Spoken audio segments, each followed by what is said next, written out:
YouTube bound community, Who fans, random people on the internet, my name is Giggens, and we are here today to talk about The Who's 1975 album, The Who by Numbers.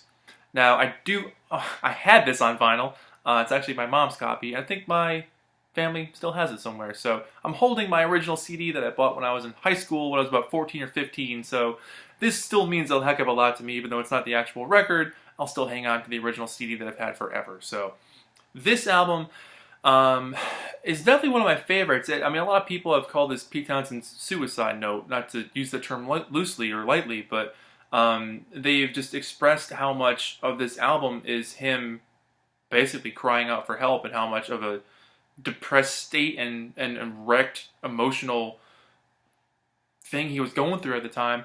How overworked he was, how stressed out he was, how much his life was starting to kind of fall apart by this point. And it's reflected in the songs. I mean, this is a very, very autobiographical album from a guy basically going through absolute hell. And then John's track on here definitely adds to that as well. It's amazing how his song just blends so perfectly with the rest of what Pete was writing. And makes for an amazing album. So this album came out in 1975 on October 3rd in the U.S. and October 25th in the U.S., October 3rd in the U.K., hit number 8 in the US, number 7 in the UK, and went gold in 1975, and went platinum by the early 90s. The lead up to this album, I mean, they were so busy on the lead up to this album. They were finishing the tour for Quadrophenia, and then they jumped right into the movie production of Tommy. In most of 1974, like Tommy was being worked on again for the movie version, and then the soundtrack version, which actually included Kenny Jones, future Who drummer and former Small Faces drummer. Pete was just burnt out. I mean, he was putting 1,000% of himself into this thing, working insanely long hours trying to make everything happen for that Tommy soundtrack and the movie itself to make sure his vision was, put through and the quality of work was behind it and all that stuff. This LP, because of that, took a lot longer to make. I mean, most of their other albums weren't that long to do. This one took longer. And a lot of the guys just weren't really into it. They would take longer lunch breaks. They would go do this, do that, come back and record. It was kind of a loose sort of vibe trying to get this thing done. It doesn't show, though. Like, the album does show an immediacy, and it does show a hunger for creating some really good work, but it doesn't sound lackluster to me. John Entwistle drew the cover. Didn't get paid for it at first, which I thought is interesting. He was a guy from the band doing his own album artwork and didn't get paid for it until the 90s. This is the 1996 CD reissue, which actually does fade They Are All in Love into Blue, Red, and Gray, which the original album does not do that. And the 2011 CD reissue in Japan is the original mixes with the bonus tracks that come on this CD as well.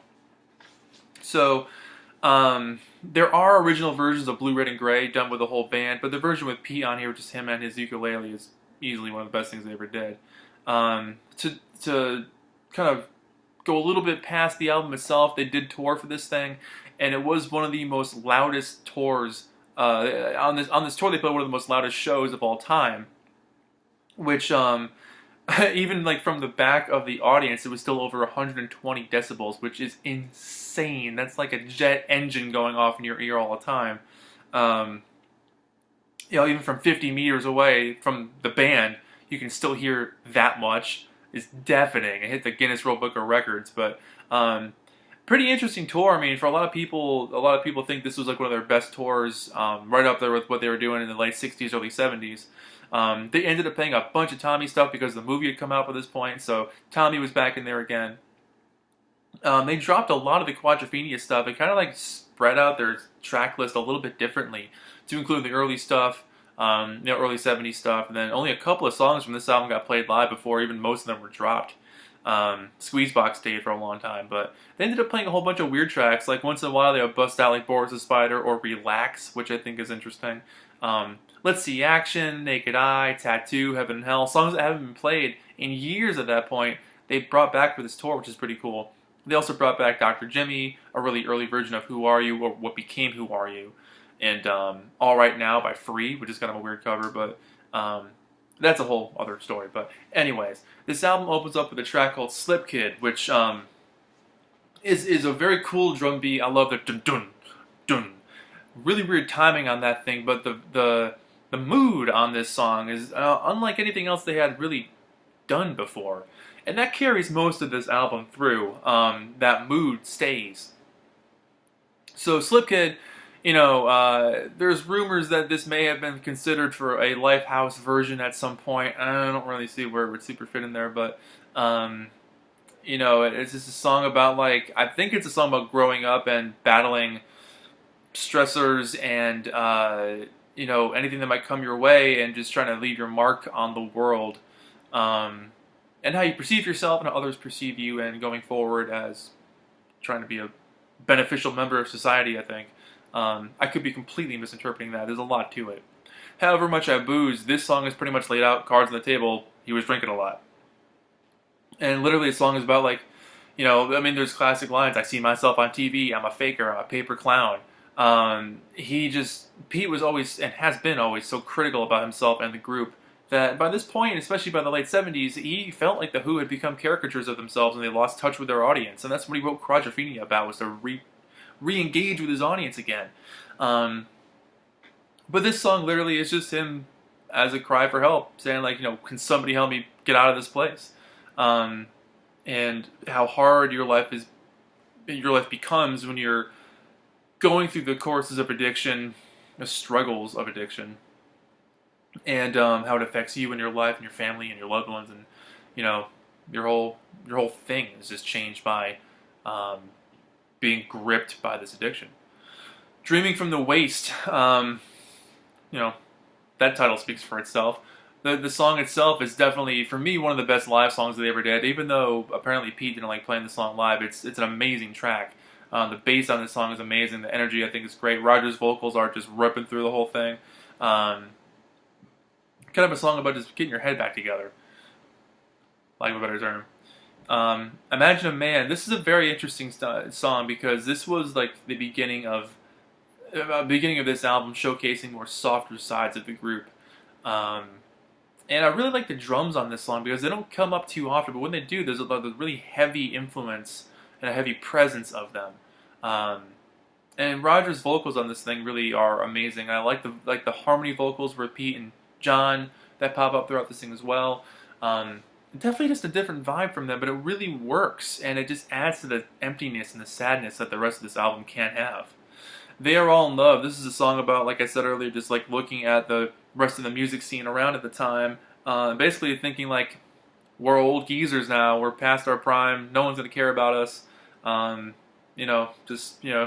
What's that line? Goodbye, all you punks. Stay young and stay high. Hand me my checkbook and I'll crawl off to die. Like, good Lord, man, you're the freaking Who. You're amazing. But that song, that's just what the song is about. Like, they're all in love. They're all together. Everyone else is having a good time, and if they feel like their band or maybe their music wasn't reaching their audience or having a connection to something real.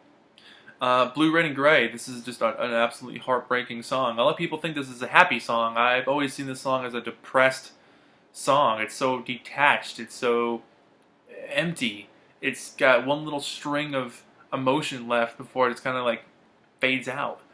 I've always seen this as like a sobering moment. Maybe like after However Much I Booze and Imagine a Man and They're All in Love, there's a moment where Pete just kind of gets reflective and he's thinking about his life and what's happening. And I really think this song showcases that really well. How Many Friends is the next track on here, and that song lays it out completely on the table too. It's literally about signing record contracts and trying to trust anybody in the music business, or trying to trust anyone you thought was your friend, and hoping someone can actually be there for you no matter what, no matter how bad your day is, or how great your day is, or how bad your life is going, or how great your life is going. You need someone to be there for you no matter what. That's what this song is about. And the energy on this song is just fantastic. In the Hand to Our Face, again, another song where it's definitely about like depression and spiraling. The whole I'm going round and round, I'm going round and round.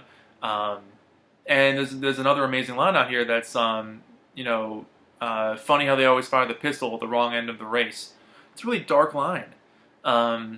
And that's exactly just what Pete was going through at this time. He's going through a really dark time. That's why this album is so reflective of that. I think the plain jacket um, adds to the emptiness as well. It wasn't this big production like the Quadrophenia album cover was. It's just a drawing that John did of, the guys with the connected dots, the Who by numbers. Um, and then on this CD track, the CD in particular, you get a live version of Squeezebox, Behind Blue Eyes, and Dreaming from the Waste. But I'll show you the inside here, where I'm very happy they put John on the CD itself to, let everyone know that he was the one who drew it. So that's great they put him on the CD there. Overall, I love this album. This has always been one of my favorite Who albums. This takes me back to high school when I first heard it, it's an interesting snapshot into the guy's life, more specifically into Pete's life at this point. But I think they were really on fire on this album. I mean, it's also sad because the next album after this was Who Are You, and that's a whole different animal compared to what this thing is. Keith was still in his drumming prime at this point. And they were all just firing on all cylinders, even though the cylinders were long overdue for a break. They really made a solid album here. So I'm giving this thing a 9 out of 10. I think it's a fantastic album, one of my favorites. And I'd love to hear what you guys have to think about it as well. So with that, my name is Giggens. This has been Album Reviews with The Who by Numbers. Thank you so much for watching. I'll see you guys in the next video. Bye-bye.